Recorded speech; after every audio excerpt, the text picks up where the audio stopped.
Grow green বিডিতে আজকের পর্বে আমরা বিখ্যাত আলোর বিজ্ঞানী থমাস আলভা এডিসনের সংক্ষিপ্ত জীবনী নিয়ে আলোচনা করব। মূল আলোচনায় যাওয়ার আগে ছোট্ট একটি ইন্ট্রো।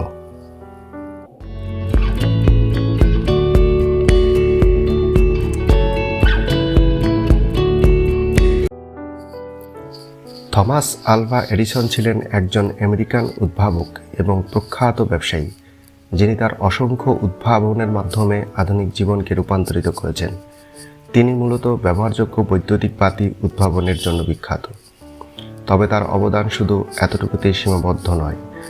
1000-এরও বেশি পেটেন্ট সহ তিনি বিদ্যুৎ, শব্দ রেকর্ডিং এবং চলচ্চিত্র শিল্পে গুরুত্বপূর্ণ ভূমিকা পালন করেছেন।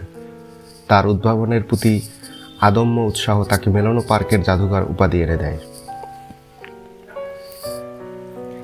এডিসন জন্মগ্রহণ করেন 11 ফেব্রুয়ারি 1847 সালে ওহাইওর মিলান শহরে।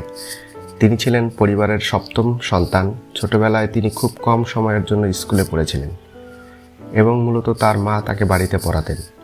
ছোট থেকেই বিজ্ঞান এবং বিভিন্ন বৈজ্ঞানিক পরীক্ষার প্রতি তার গভীর আগ্রহ ছিল, যা তাকে টেলিগ্রাফ অপারেটর হিসেবে কাজ করতে অনুপ্রাণিত করেছিল। এখন আমরা তার প্রধান আবিষ্কারসমূহ নিয়ে আলোচনা করব। ফোনোগ্রাফ, যা তিনি 1877 সালে আবিষ্কার করেছিলেন।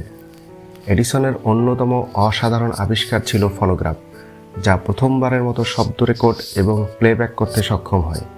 এই উদ্ভাবন বিশ্বকে চমকে দেয় এবং সঙ্গীত ও রেকর্ডিং শিল্পের ভিত্তি স্থাপন করে। বৈদ্যুতিক বাতি, যা তিনি 1879 সালে আবিষ্কার করেছিলেন।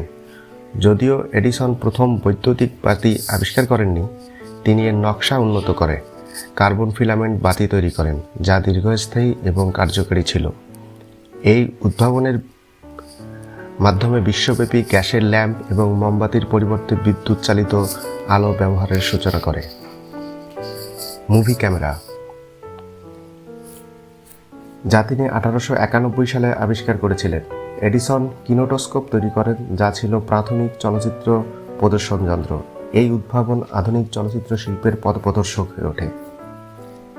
বৈদ্যুতিক বিদ্যুৎ সরবরাহ ব্যবস্থা, 1882 সালে এডিসন নিউ ইয়র্ক শহরে প্রথম বিদ্যুৎ কেন্দ্র স্থাপন করেন, যা বাড়ি ও ব্যবসায়িক প্রতিষ্ঠানে বিদ্যুৎ সরবরাহের সুযোগ করে দেয়।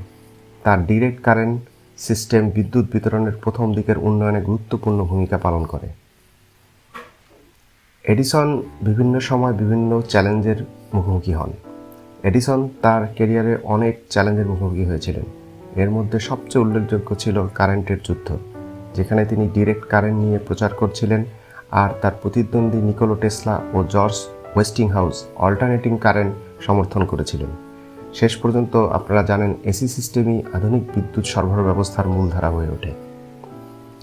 থমাস আলভা এডিসনের উদ্ভাবন আজও আমাদের জীবনে গুরুত্বপূর্ণ ভূমিকা পালন করেছে।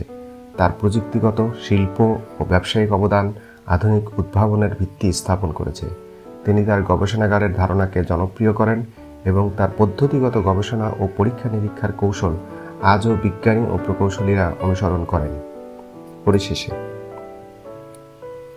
থমাস আলভা এডিসন শুধু একজন উদ্ভাবকই ছিলেন না, তিনি ছিলেন একজন দৃষ্টান্তমূলক চিন্তাবিদ, যিনি তার সৃজনশীলতা ও অধ্যাবসায়ের মাধ্যমে বিশ্বকে পরিবর্তন করেছেন। বিদ্যুৎ, শব্দ এবং চলচ্চিত্রের ক্ষেত্রে তার কাজ আধুনিক প্রযুক্তির ভিত্তি তৈরি করেছে। আজও তিনি বিশ্বের অন্যতম সেরা উদ্ভাবক হিসেবে স্মরণীয় এবং তার অবদান আমাদের দৈনন্দিন জীবনকে স্পষ্টভাবে প্রতিফলিত করে। আপনাদের সবাইকে ধন্যবাদ।